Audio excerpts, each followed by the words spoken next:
This episode is brought to you by my friend Rebecca Walzer, a financial expert who can help you protect your wealth. Book your free call with her team by going to friendofdinesh.com. That's friendofdinesh.com.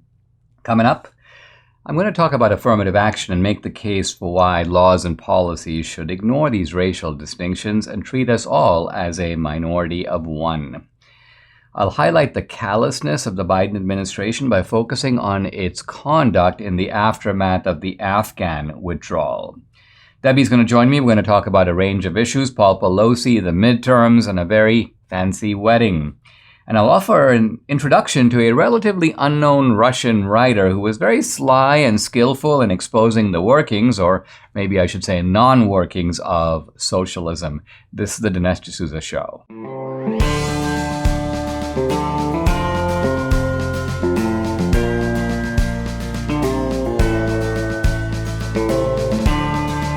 America needs this voice.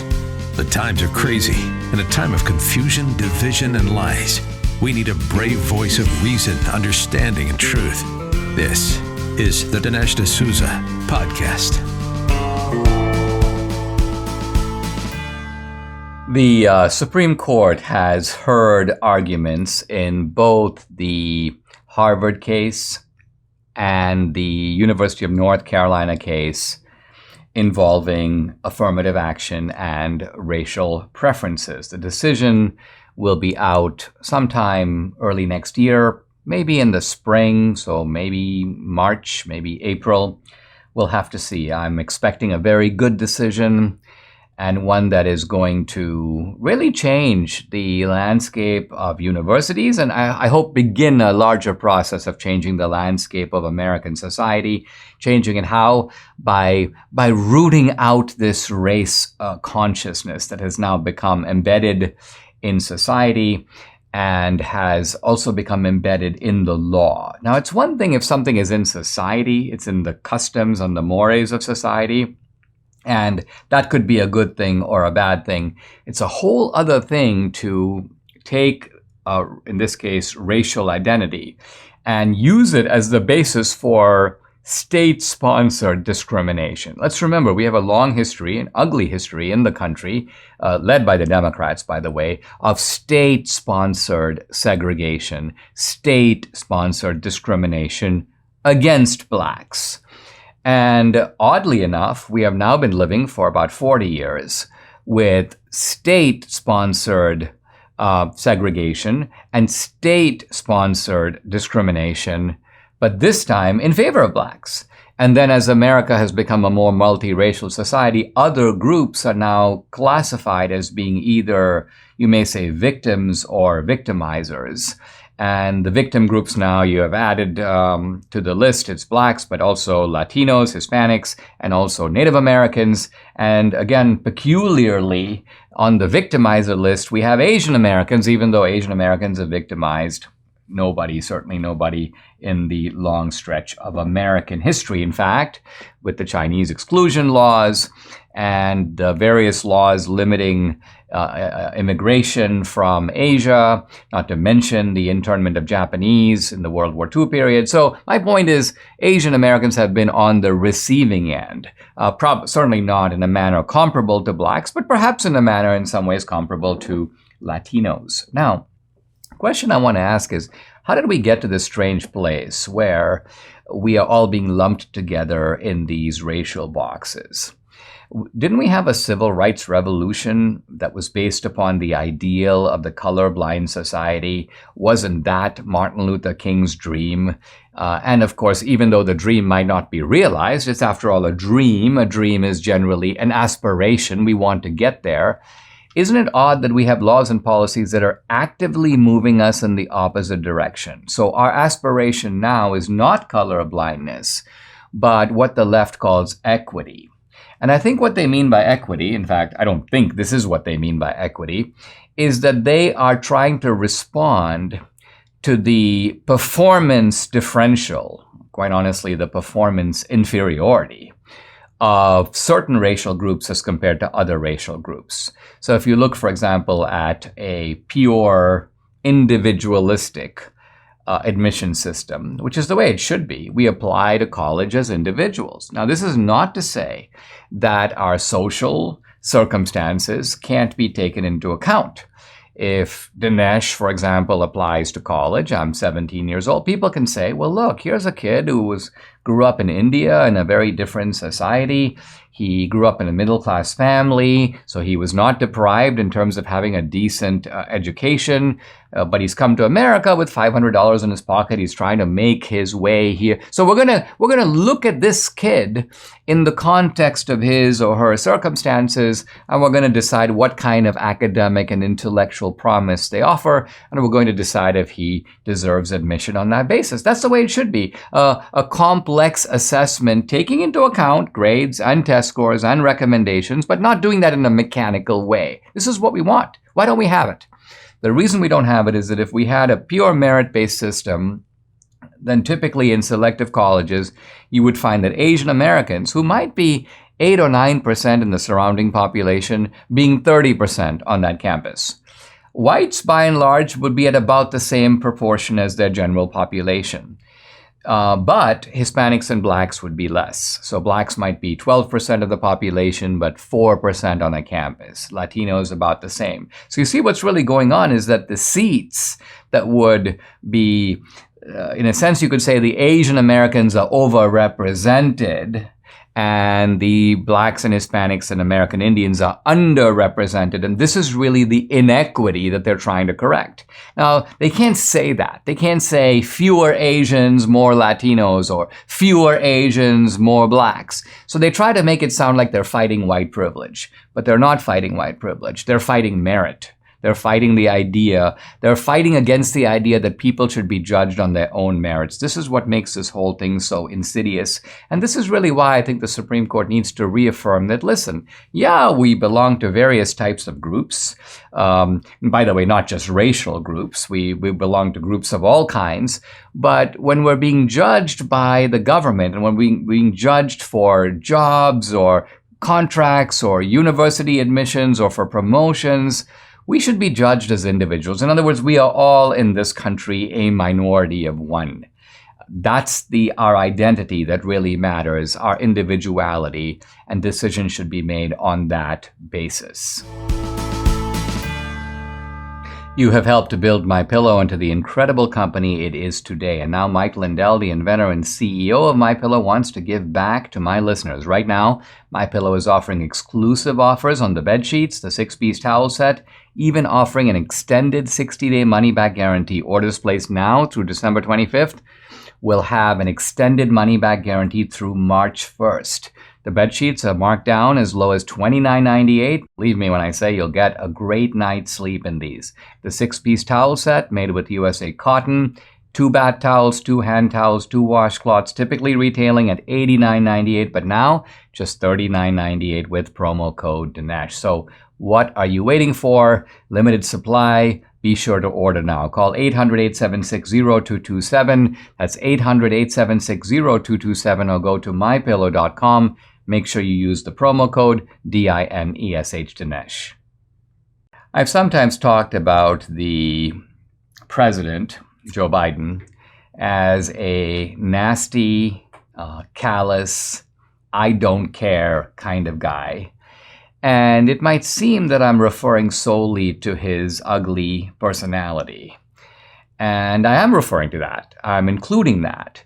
But there's also a callousness and indifference and ugliness to the Biden administration.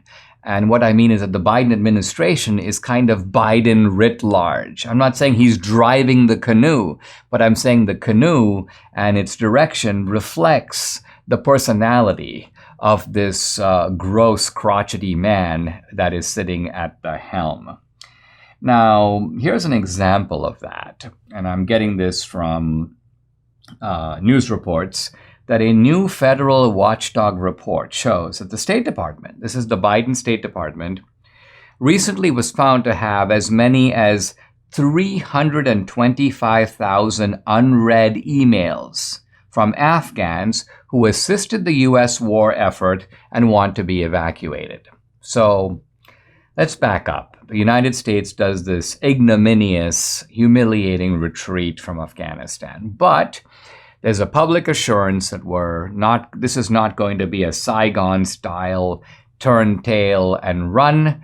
We're going to get our own people out, and we're also going to make sure that the people who worked with us, who had trust in us, will at least be considered to be allowed into this country to make the rest of their life in the United States. Now, what was really bad about the actual evacuation is a whole bunch of people ran onto the planes who were not vetted. Nobody knew who they were. They hadn't actually helped the United States in any way. They were just the fastest guys to get on the plane, and they got out. And there were people there who had worked as translators, worked in various capacities with the U.S., who apparently have been in the many months now living, by the way, these would now be seen as collaborators with the U.S. and targets for the Taliban regime. These people have been trying to reach out to the U.S. State Department, probably to document what they did for the U.S., probably give their circumstances and ask us if the United States can do anything to help them. Now, I'm not even saying the United States needs to help all of them and the United States needs to figure out a way to get them all out, but I'm saying that it is beyond callous to have all these emails come into the U.S. State Department. And you know what? Don't read them. Don't even open the emails. So, turns out that as of May of this year, this is the federal report I'm talking about, covers the period of 9 months from the U.S. military evacuation until May of 2022, more than 300,000 unread messages, going all the way back to August of 2021. And there's also apparently a big backlog of applications to get the special immigrant visa that the U.S. was extending to people who had helped us in our long sojourn in Afghanistan. Look, the United States has always been known around the world for a country that exhibits the kind of basic decency where they can't always agree with you, but they're going to give you a hearing. They're going to listen to what you have to say, particularly if you are working hand in hand. So there needs to be a vetting process and so on. But this idea that you've got all these Afghans who over the past 20 years have worked with the U.S., they're now desperately trying to get out. They're targeted by the Taliban regime. We don't even read their emails. I think that's just a telling reflection, a kind of epitome, if you will, of the nastiness that has come to define this Biden administration. Are you watching your retirement slip through your hands every day? Are you worried about a black swan market event that could be coming? This is an event that comes out of nowhere and basically decimates your accumulated savings. That's not all. Interest rates going up, inflation skyrocketing. How can we protect our money? How can you get ahead of what's happening with the economy? This is not a time to wing it or go with a hunch. You need a qualified expert on your side. Well, I'm not that expert, but my friend Rebecca Walser is. She's a tax attorney and wealth strategist with her MBA from the London School of Economics. Rebecca and her team will help to prepare you and your money for the turbulent times ahead. We all work hard for our money. We can use some really good guidance to help us build on what we have. Go to friendofdinesh.com and book your complimentary introductory call today to see if you qualify. That's friendofdinesh.com. Let Rebecca Walser's team of experts protect your wealth during these unprecedented times. Here I am with Debbie. We are actually, we're going to finish the podcast, obviously. We're going to do our Friday roundup, but then we're off to the airport. We're heading to Florida, and we're going to a very fancy wedding. Which we will talk about a little later. Talk about a little bit later. Yeah. We'll come to that. Yes. Let's start by talking about the midterms. Wow, here the weekend, then election coming up really just a few days from now, Tuesday. And I must say I'm feeling pretty good about it. As I do the book promotion with 2,000 Meals, people are like, do you feel the election will be secure? And I say, I think the awareness that was brought about by the movie and the book is going to help a lot. I think, and even going further than that, I think that if it wasn't going our way, I don't think Biden would have done that speech, that very divisive speech that he did that reminded me of the Hugo Chavez Maduro speeches. Because what do they do when they feel like like the opposition is gaining. entrapping. Is gaining ground. They have to demonize them. They have to shut them down. They have to teach them a lesson, and they have to act like they're conspiracy theorists, and they should never be trusted as citizens. So tellingly. And what happens with Biden is he says something dark, divisive, outrageous, which is that essentially the opposition party is against democracy. He's for democracy, they're against democracy, so you have to vote for him no matter what. And then other people pick that up and echo it. So here's Michael Beschloss, the presidential historian, and he was on, CNN or MSNBC, and he says things like, don't just vote on economics. Your kids' future is in danger. America's future as a democracy is in danger. Right. So they're trying to raise the stakes. They have to go there. I mean, like I said, third world country tyrants go there, and so the rhetoric doesn't surprise me one bit. Here's an interesting article in The Hill, which is getting to a key constituency, which is to say suburban white women. Okay. And the idea is that whatever happened in 2020, there was a population of suburban white women in places like Georgia that didn't like his tweets, that didn't like Trump. Right? They were like anything but Trump. We don't really like Biden, but we're going to give the Democrats a try. There were people who talked like this and acted like this. And I think what's happening now is that those suburban white women are having major buyer's remorse, and they're doing it on the economy. They're seeing that, look, inflation, high prices. So suddenly their livelihoods are getting pinched. So half of suburban white women now think the Republican Party has a better way to fix the economy and make life easier. Only 35% think Democrats. And let's remember, many of these women are Democrats. So they're not just polling Republican women. I mean, what planet is the 35% on? Well, that's a good point. Well, the Democrats apparently think that, I think you have the entitlement Democrats. Right, of course. And these are people who don't care what the economy is doing because they're looking to see, am I still going to get a monthly check? Exactly. Right? So for them, the economy is just fine. Right. Exactly. Yeah. And then you've got the 16% who cited the Supreme Court's decision to overturn Roe v. Wade as being an important, not necessarily a decisive issue, but an important issue. Now, Democrats had hoped that number would be around 50%, that about half of women would be like, we're going to vote on abortion, we're going to secure our abortion rights, control our bodies. But it's turning out that no, more than twice as many people say that it's the economy that's driving. So Democrats have had, by the way, in many elections recently, an advantage among women, but not in the midterms. Really? That's really interesting. And going back to the Roe v. Wade, I think that they would have had a little bit more of a point if the decision had been no abortion at all, nowhere, right? But that isn't what Roe v. Wade, the overturning of Roe v. Wade was about. It was leaving it to the states to make those decisions. So they never took away abortion rights at all. They just said, it's not in the Constitution, guys. The decision is really about who decides. Yeah. And the Democratic position is that a woman decides, quote, with her doctor. The with her doctor part is all nonsense because no one actually goes to your doctor and says, what do you think I should do? Yeah. No, women go into the clinic, they go, abort my kid. Yeah. And they say, okay, come into this room and we'll do it. So this idea that there's a kind of humane consultation about the various procedures involved, the various interests involved, this doesn't happen in practice, nor do Democrats want it to happen. No, they really don't. They really shouldn't even call themselves pro-choice, really. They're pro-abortion, period, end of story. So, very scary. Yeah. But look, this is a case where I think the red wave is carried by many different currents. There's an economic current. There is a portion of people who, I think even the disaster with Afghanistan remains in the back of people's minds. This guy does not know what he's doing on the international front. And no one would be entirely surprised if he gets us into a big war because he's such a fool.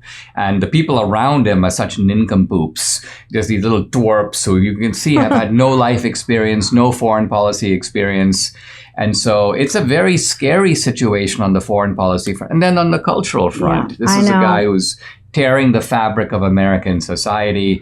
So it's bad news all around. So are you feeling good about the midterms? I'm feeling good, and I feel like we're going to be teaching these people a lesson that You've heard me say it, I'm not a big fan of the flavor of veggies, but I have to admit when I'm in the produce section, all the vibrant colors of fruits and veggies look really good.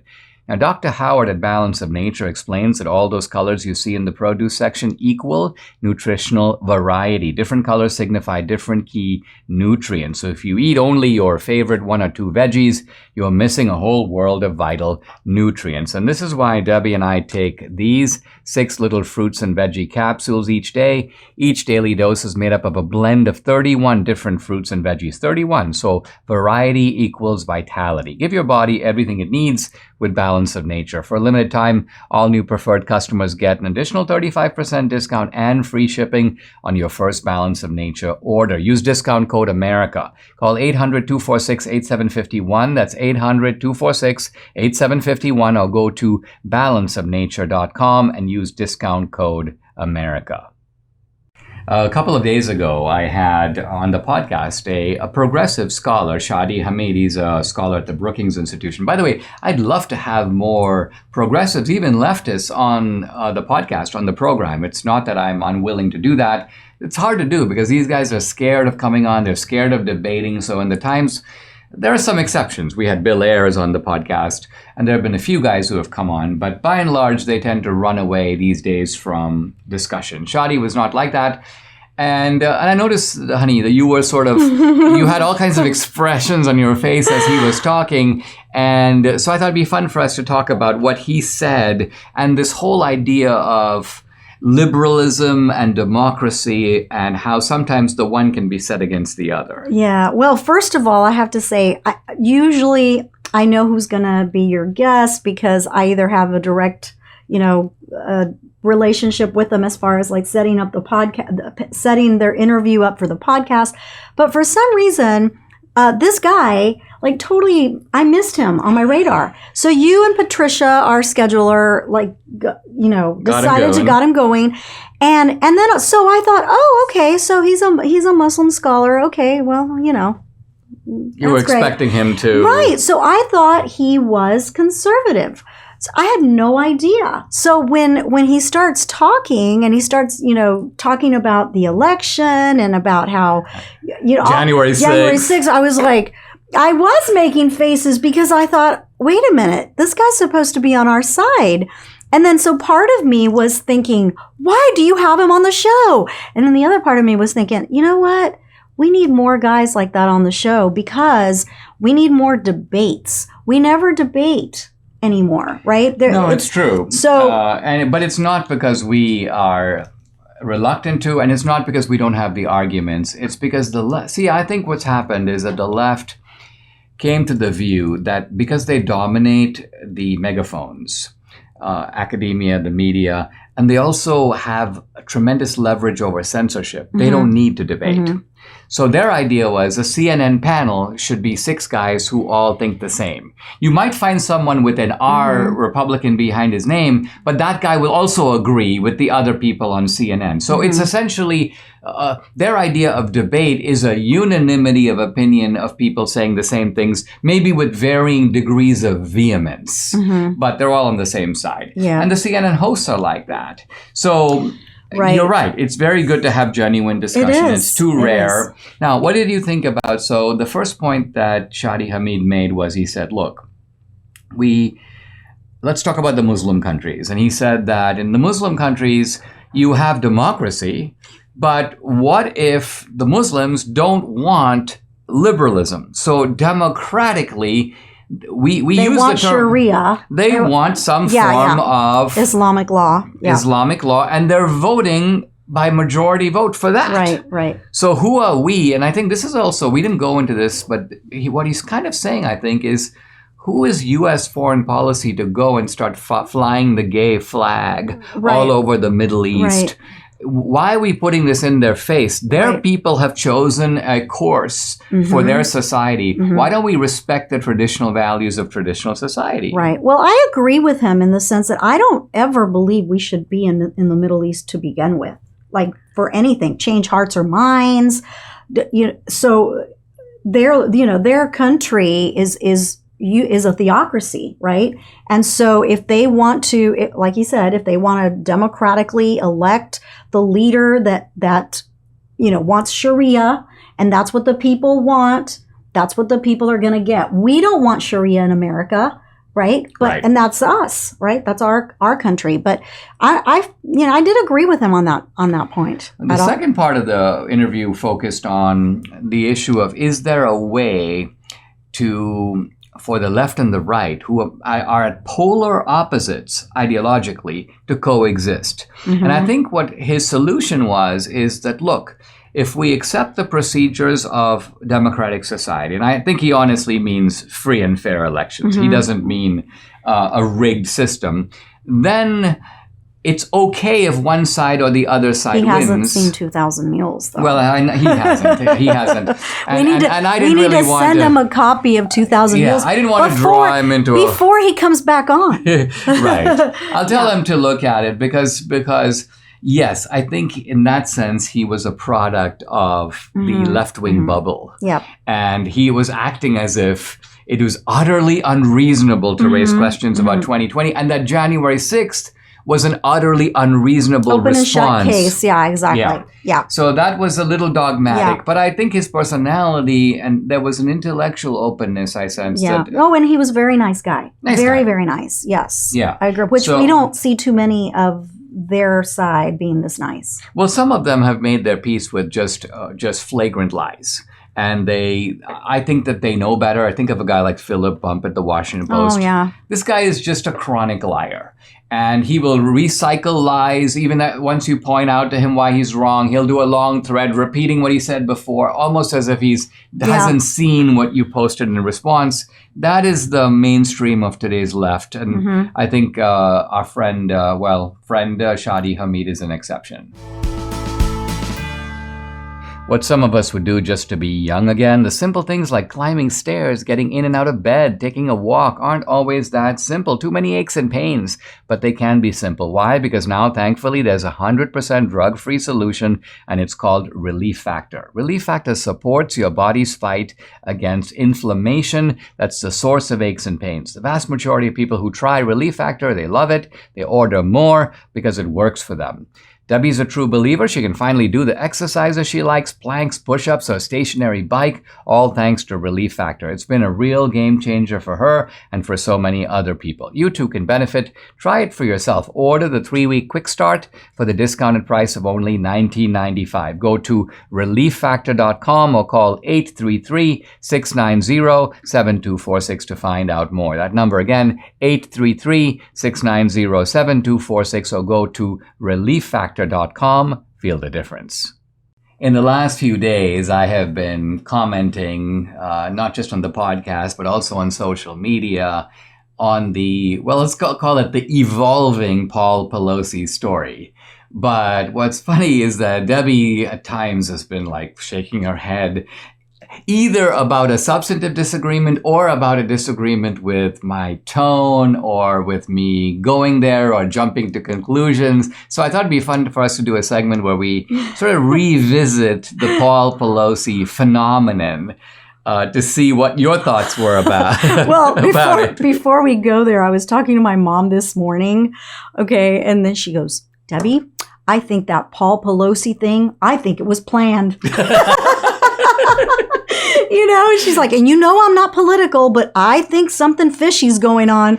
I'm like, Mom, you too? Well, I mean, I've never said it was planned in the sense that they put up this guy to do it. Not in that sense. And look, even my views about it have adapted to the release of. What I find odd is they put out one set of facts and then and alongside a big narrative. And then you look at the facts more closely and you say the facts don't really match that narrative. In fact, they lend themselves to a rival narrative that makes more sense. And that rival narrative, oh my goodness, when you put that out, I was like, oh honey, no you didn't. Oh no you didn't. Well, it makes sense. You and a lot of other people did that. What I found just appalling, really, is I don't really care about his personal life and about his drunkenness and all those things. I mean, he's a weirdo, and so is his wife, who, by the way, she actually has started this fight, because do you recall when Trump was doing the State of the Union address and she was behind him tearing up the program and all of that? So she started it. She is the one that started it. But anyway, I digress. So, but I don't like the fact that they jump to conclusions about this guy being a MAGA person. And, oh, look, he's a Trump supporter, and look what Trump supporters are doing, and all of those things. That's what I have a problem with. Well, the reason they did that is because we're right on the edge of an election. And one of their themes is that not only are Republicans a threat to democracy, but that Republicans are instigating violence. And so they've got a violent act. And so they were like, hey, listen, how do we spin this? The guy's obviously a kook. He's a crazy They knew from the weirdo. beginning he was a Berkeley nudist, that he was involved with a woman who says, this guy loved Pelosi. Think about that.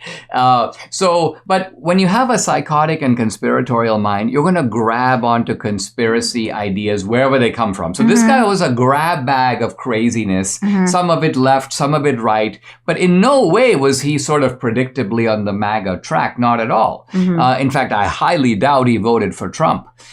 He probably voted for Biden, if he voted at all. If he voted at all, he probably didn't vote. Yeah. But no, and then there's this CNN Politics article. Donald Trump joins the Paul Pelosi conspiracy caucus.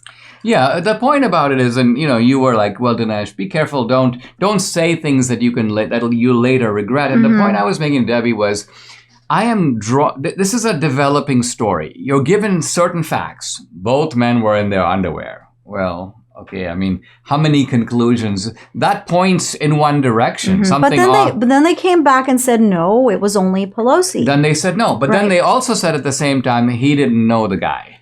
Yes. And yet we know, and this is, by the way, from the recording of a call. I'm not even getting it from the media. I'm not getting it from the police. The recording of a call in which the police are saying that the RP, the reporting person, says his name is David and he's a friend. Now, the left's come back to that is, well, you know what? He was under duress. He was trying to sort of finesse this because the guy was right there. But that doesn't square with the fact that he tricked the guy. He tricked David DePape.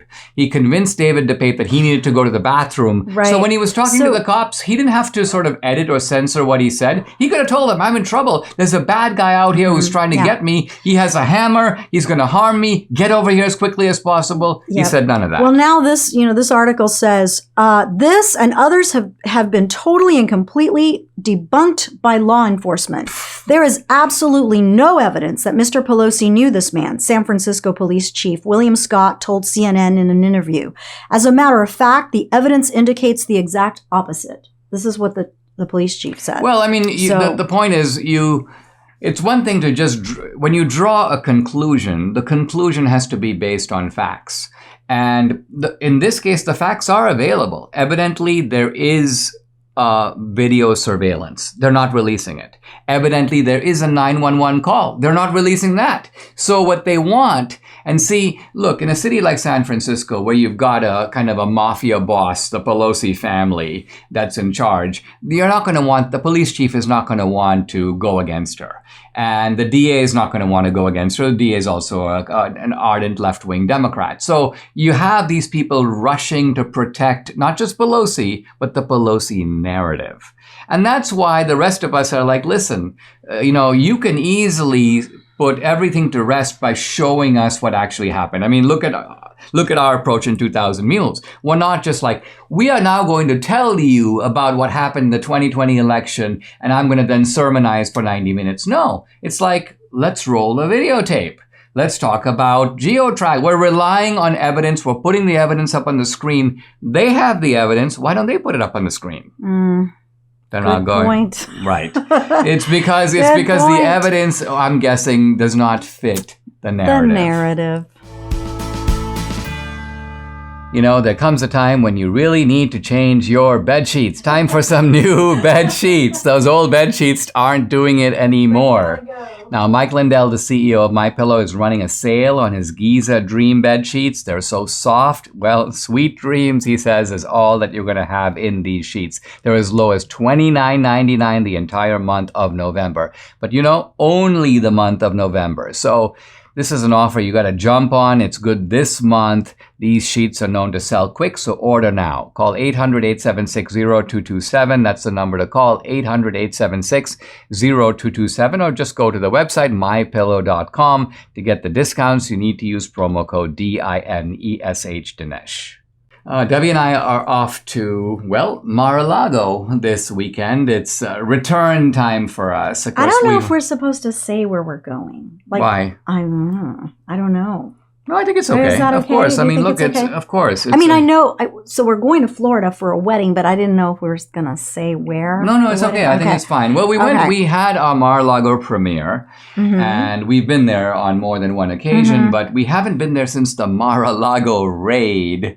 But we're excited to be going back. This wedding looks like it's going to be. Oh my goodness! So we got an invitation in the mail by UPS, not regular mail, but by UPS. It was gorgeous, and you forgot to bring it.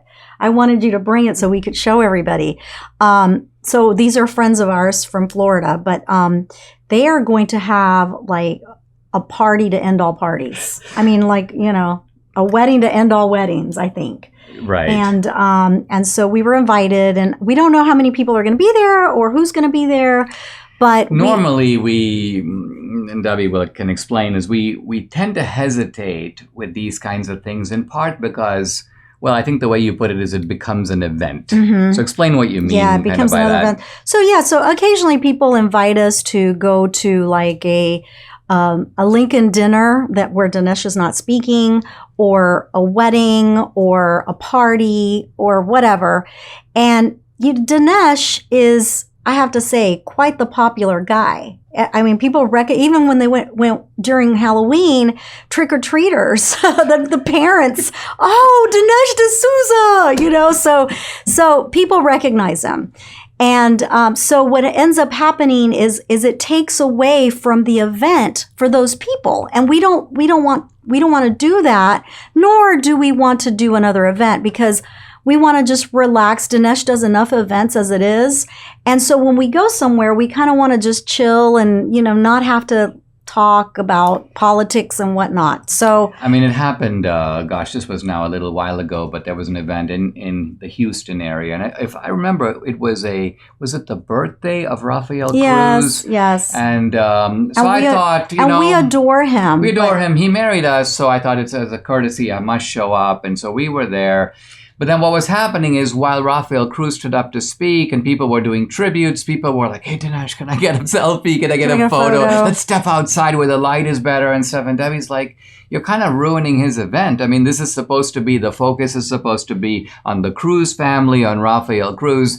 So this is something where our presence is proving to be a bit of a disruption. Yeah. I think...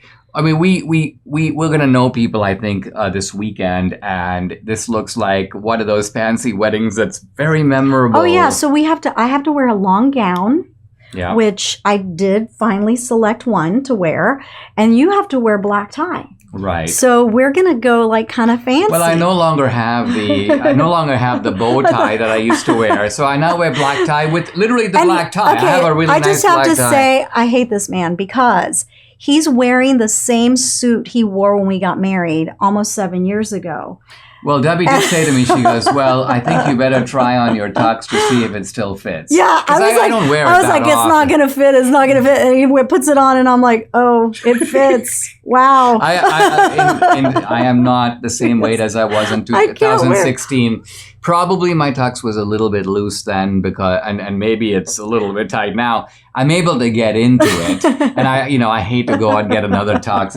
It's not the expense; it's just the trouble. One of these days, we'll have to just kind of chat about our diet. I mean, you'll order a dress, and then you'll go to the alteration guy, and then they'll extend the sleeves and do this and that. And to me, it's like, ugh. Right, but look, I'm almost 5'1", okay, very, very short. So any dress I order, whether it be long, short, whatever, is going to be super long on me. And my shoulders are a little bit on the small side, but and so I have to have alterations. I just have to. I can't ever just find something off the rack and, this fits great. I can't do that, unfortunately. So, well, it's going to be great. We're going to Palm Beach. Well, the other thing is the weather. Oh, the weather. High 84, low 78. Oh my goodness, what a dreamy weather. I mean, that's your Garden of Eden weather. That is the ultimate weather. Like, it's going to be awesome. If I could live in that all year, oh. My daughter Danielle's there with her husband Brandon, so it's going to be... it'll be fun. It'll be fun, and I think we're going to have a great time, but we'll see you on Monday. On Monday. I'm done with the Odyssey, and we're now venturing into new waters. Instead of doing something really in-depth right away, I'm going to take a few days, maybe a week, and introduce you to a writer you probably haven't heard of. But you're going to really enjoy this because this guy is a character, and he's a humorist, and he's a satirist. And what is he satirizing? Well, he's basically satirizing Soviet socialism. And even though Soviet socialism, which is, of course, collapsed with the Berlin Wall and glasnost and perestroika and the Communist Party abolishing itself, it might seem like that has now all receded into history, but there are some weird and almost very telling parallels between what this writer writes about in Soviet society, writing in the 20s, 30s, and 40s, and things that we experience, in a sense, as socialism begins to raise its ugly head here in America and in Western society. So have you heard of this guy, Mikhail Zoshchenko? No, you probably haven't.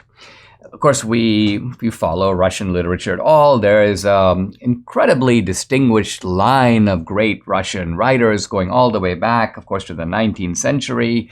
People like Tolstoy and Dostoevsky.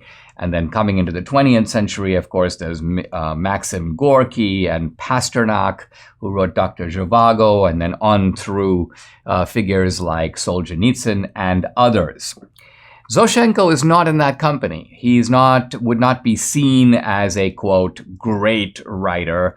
And it's partly because, unlike Tolstoy or Dostoevsky, he doesn't actually take on great themes, war and peace, crime and punishment. No. This guy, as we will see, is nothing more than a kind of wry, clever, and sly observer of Soviet socialism in action. The left doesn't like him. Why? Because he made the Russian people laugh at their own society, laugh at socialism, laugh at the kind of comic and ridiculous attempt to remake society and remake human nature. And Zoshchenko doesn't bother to argue with any of it. In fact, he operates through fiction. He creates characters. And he just shows you these characters who are essentially, well, they're versions of himself. I don't think it's fair to say that it's Zoshchenko himself, but it's parts of himself in these situations, kind of noticing and participating in the comic absurdity of it all. A little bit of background on this dude. Mikhail Zoshchenko, born in 1895, grew up in St. Petersburg in the period before the Russian Revolution, started off as a writer, and people began to notice he was sort of a detached observer. He would notice things. He doesn't try to be too moralistic. He looks at manners instead of morals. So his subject is, let's call it mores. Mores are the customs and the behaviors of people. And he doesn't go to the fantastic the way Gogol did, or he doesn't try to probe deep into the psychology in the way that, say, Dostoevsky does. He's a strange fellow. Was a little frail, apparently, sensitive, detached. And when the communists took over in Russia, Lenin, Zoshchenko joined a group of writers who were, well, they were called fellow travelers. And of course, we use the term fellow traveler today to mean someone who's kind of running alongside socialism. The reason that these writers did that is they didn't want to get into trouble. They basically said, all right, well, you know what, we're sort of on board with this socialism. We're not trying to bring the czarist regime back. We're not counter-revolutionaries. There's no reason to arrest us.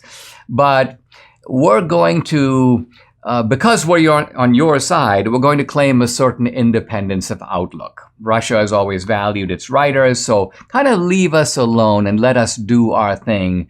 Our business is literature and not government. So my point is that fellow traveling here is a ruse. And Zoshchenko and others are claiming to be fellow travelers so they can actually do their work in peace. Zoshchenko is not funny in the obvious sense that he's telling jokes. He creates very funny situations, and it's funniest to the people who live under those situations because they see right away that this guy is like on target. But even if you don't live in those situations, as long as you have some familiarity with the sort of bureaucratic heavy-handedness of socialism, you can see that this guy is, as they say, circling right over the target. He managed to stay for most of his life outside the reach of Russian authorities. He dealt with the ordinary life of Russian citizens. So his characters tend to be, this guy's a town official, that guy's a clerk, this guy, a peasant. And but very often it's the ordinary citizen, but dealing with some aspect of socialism, like the Soviet hospital or the Soviet literacy program. And as we'll see, these stories are very enjoyable for the way that this guy treats them. He uses a kind of homespun language, and there's a contrast between the bureaucratic prose of the Russian sort of commissariat, socialist language, if you will, which is highly technical, bombastic, and the proletariat. And what he does is he has a contrast between that, quote, official language and the language that ordinary people speak. So he will have like little chuckles and snorts and guffaws all written into the speech itself.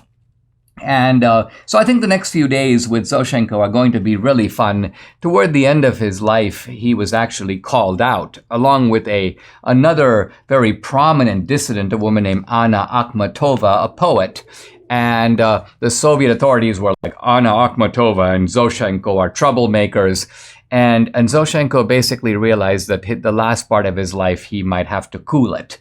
And so he did. He sort of went silent. He didn't really write anymore. But we have his body of work. And what I have with me, not easy to get, by the way, is his book is called Scenes from a Bathhouse. Now, he doesn't mean a bathhouse in the gay sense, but he means scenes out of a place, a public bath, where people go. That's the title story, if you will, of this collection, Scenes from the Bathhouse and Other Stories of Communist Russia. When we pick it up next week, we'll pick up our first story involving this very interesting, odd, and in some ways revealing Russian writer, Mikhail Zoshchenko. Subscribe to the Dinesh D'Souza podcast on Apple, Google, and Spotify, or watch on Rumble, YouTube, and salemnow.com.